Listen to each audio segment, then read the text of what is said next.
Alabama red okra.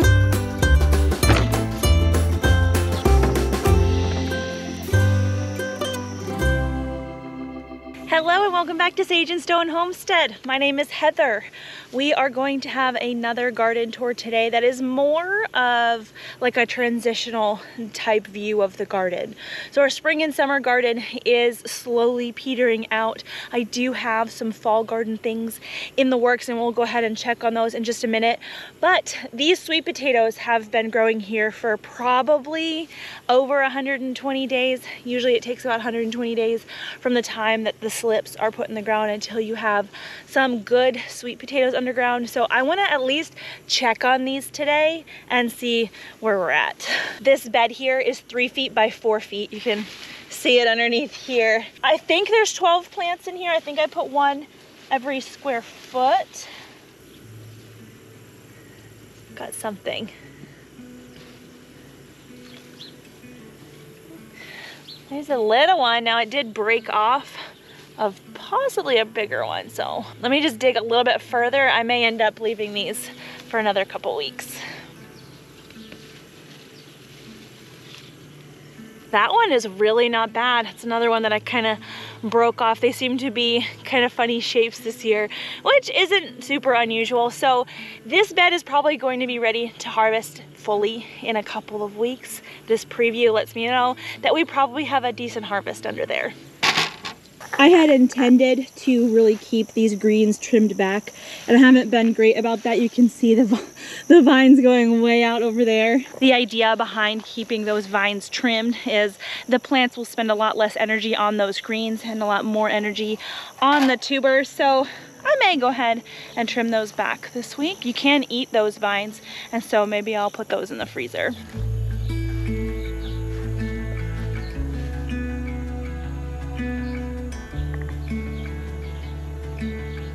Coming through the tunnel here, I'm still really amazed at how green and lush this tunnel is, even though these plants really have been in the ground all season, cranking out the gourds. A lot of the loofah are starting to get really big. I've noticed quite a few more of them are growing and developing. There's another one hiding in here. Look at this rose. It's gorgeous. And another absolutely crazy thing that I noticed was that the birdhouse gourd is not dead.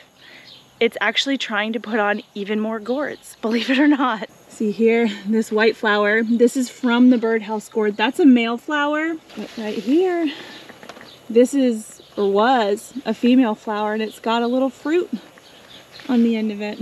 Still, most of the greenery that you see here is the loofah gourd, but I was really surprised to see that the birdhouse gourd is still trying to crank out gourds. They never stop, apparently. Hiding in here too is our volunteer cucamelon. See? Cute little things.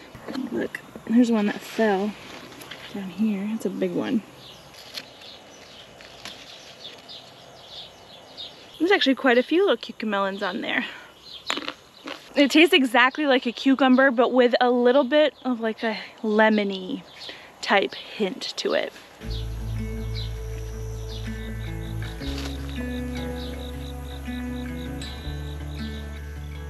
The beds where I scattered all kinds of various seeds are doing really well. These plants are a lot smaller. These are the lettuces, so I have to get a little bit closer for you to see those. There's actually a few volunteer ground cherries in here as well. But over here, the plants are a lot bigger. These are radishes and various different brassica plants.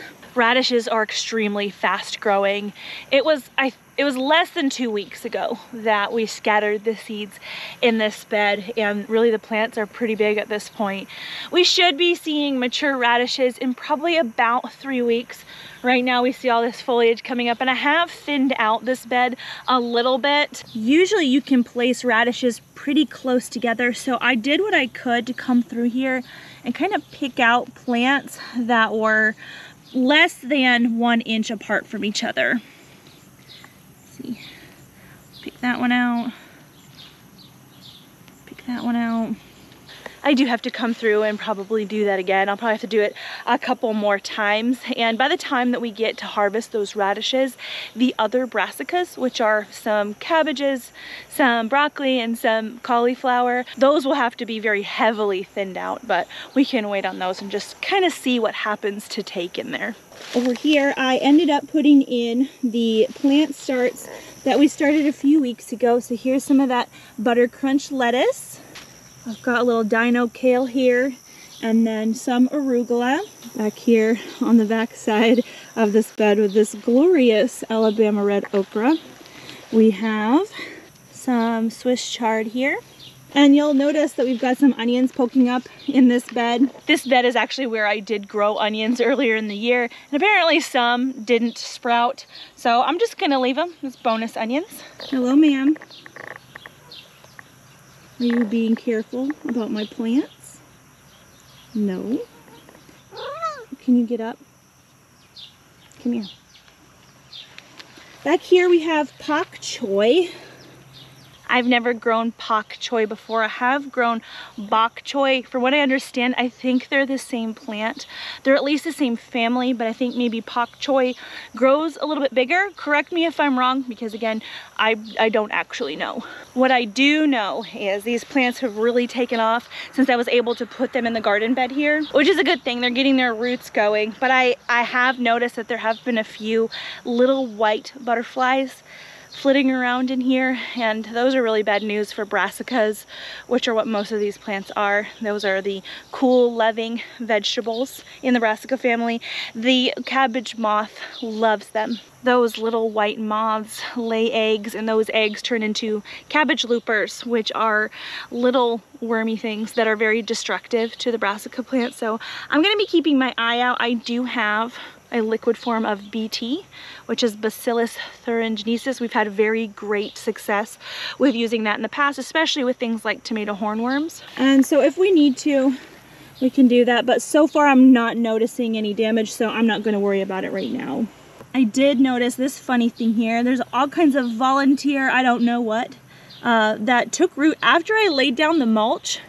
I actually think that it might be some volunteer zinnia, because right around the same time that I laid this mulch down, I was playing around with some of these dried out flowers. Look at all those seeds. Tons and tons of seeds. It's essentially, with zinnias, like every single petal, the base of it turns into a seed. So lots of those. Zinnias are not going to be able to withstand a frost, so I probably will pluck those little seedlings out, but I thought it was pretty funny to see. No, ma'am.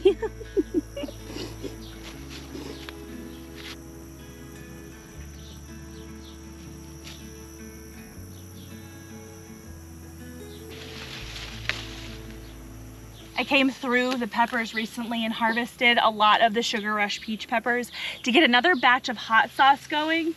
And the Sugar Rush peach has really kind of started to take over this entire bed, and it's a little bit hard to see, but I have this really neat variegated pepper plant down here. It's got these really pretty peppers on it. It's called the candy cane sweet pepper, and I did run out of seed.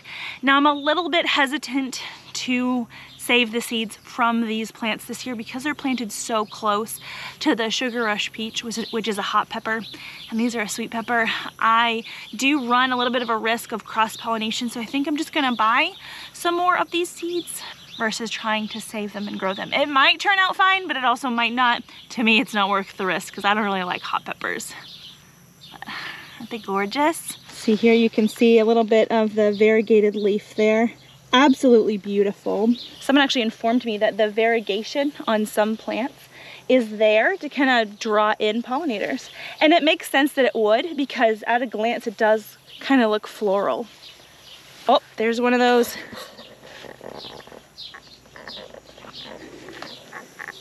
There she goes. See all of this. These are all Sugar Rush peach, kind of falling all over the other peppers in here. Looks like we've got a battle here between the loofah gourd and one of my peppers. I think these are the yellow monstrose, or the monster yellow peppers that I put in here. I think I'm going to leave these on so they can get to their ripe color. Speaking of ripe color though, I have a lot of these habanadas, these heatless habaneros in here. And these guys have really started to explode with color as they ripen. I have a few of these in the freeze dryer right now. And I know these aren't technically paprika peppers, but I'm hoping that maybe I can turn it into some kind of pepper powder that would be really good in, you know, various dishes.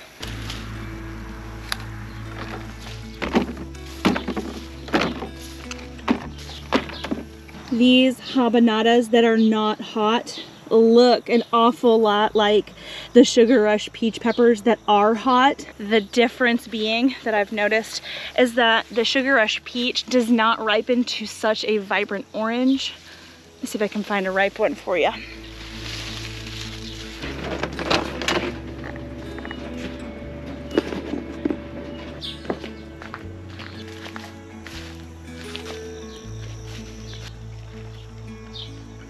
So I had to run inside and grab one to be able to show you the difference because I just harvested all of the ripe ones. But see here, this is the peachy one. This one is the Sugar Rush peach. And then over here we have the habanada. You can really tell the difference when they get to their ripe color. Still, to be safe, I'm gonna leave this one out of the basket. I noticed that quite a few of our colored little sweet lunchbox peppers have ripened this week. Look at them all. Most of these are red, but we do have some orange ones.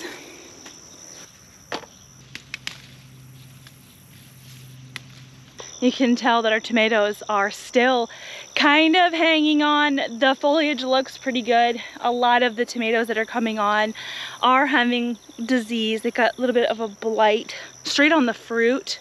And I have come through in the last couple days and harvested the tomatoes already. It's kind of crazy. It smells like pasta sauce over here because a lot of the tomatoes have kind of gotten soft and started to ferment and decompose, and it smells lovely. Side note here, got a little bit distracted. This is a volunteer zinnia, and you see this here? This is volunteer cucamelon. So the kids have been coming through their garden, which is wild and crazy. But you see all that cucamelon vine? They've really been enjoying that. So that's super fun.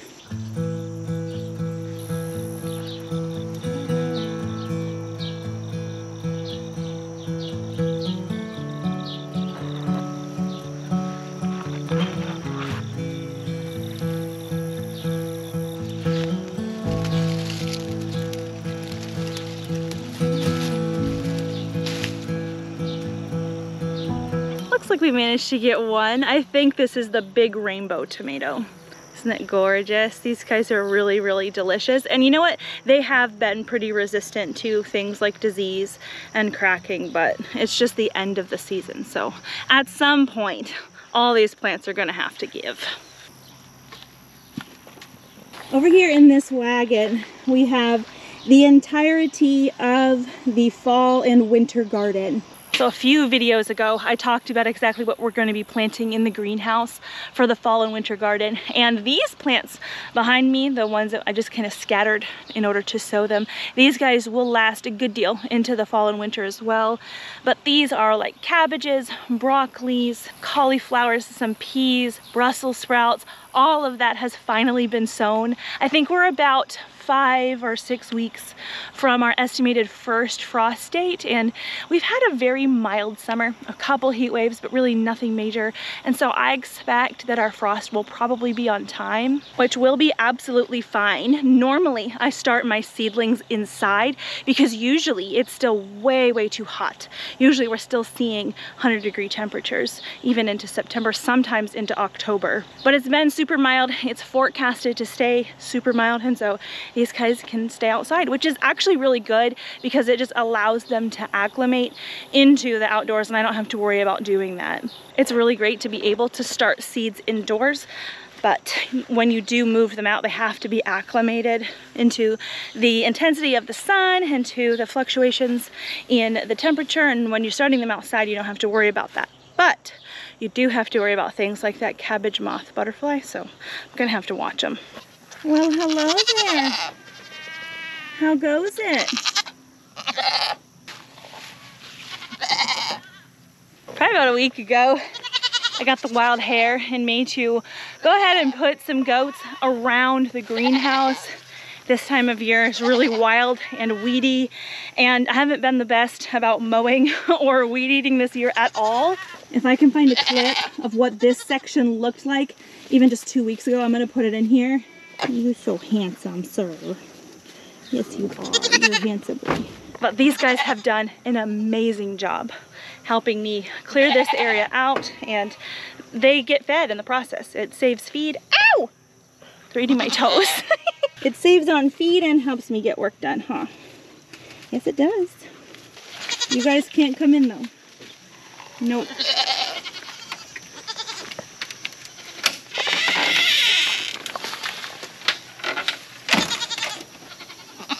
Sorry. You good girl. Oh, I do have the irrigation running. Should probably shut that off. So things are still plugging along in the greenhouse, but this is where all of those brassicas that I started today and those peas, this is where they're gonna go. And as I mentioned, I have about 5 or 6 weeks until our estimated first frost of the season. I'd like to be able to put those plants in here before the frost. Even though they are frost tolerant, they're just gonna perform better once I can get them in the ground. Those little pots are really limited on the nutrition that they can provide them. And so getting them in the ground is going to be priority. And there are 6 rows here in the greenhouse. So the goal that I have for myself is to clear out 1 row per week and amend it, and then I will be more than ready to do the thing when it's time to plant those brassicas in here. So we're gonna grab our harvest basket. So this row here is gonna be row number 1 that I take care of and amend. These were some dragon tongue bush beans.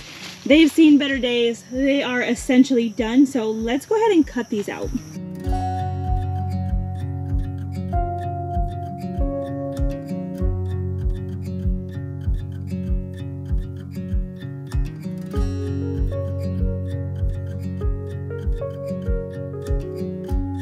So we got a few beans, but I haven't harvested beans since last week, so clearly they've slowed down a lot. Here are the plants. I did snap off the beans and leave the roots down in the ground. Those roots, the roots of legumes like beans, have these little nodules on them that put nitrogen into the ground. So it's a really good idea to leave those in there when you can. My husband actually weed whacked this section of the greenhouse. You can see that it looks really good. So I think I'm gonna have him come back in here and take care of the rest of that wall for me. The goats, they can reach their heads in here a little bit, but not enough to clean that up well. What did you expect? Not beans, huh? Hey boys, I didn't bring you any. I'm sorry, next time. So I am starting to lose light. The sun is definitely going down a lot sooner than it used to. But I wanted to come out here and harvest at least a few of these really cute handheld sized birdhouse gourds. These guys are so much smaller than the gourds out over on the raised bed garden. There's a couple reasons for that. One of them being nutrition. This particular garden space, this lane as we've called it, I haven't amended at all. I just put down this weed fabric in our field and then planted plants down into it. So whatever nutrition our field had, that's what these plants are running off of. And they've made some really adorable little gourds. This one is probably actually the biggest. But they've started falling off of the plant. I'd like to bring them inside the greenhouse and have them cure in there.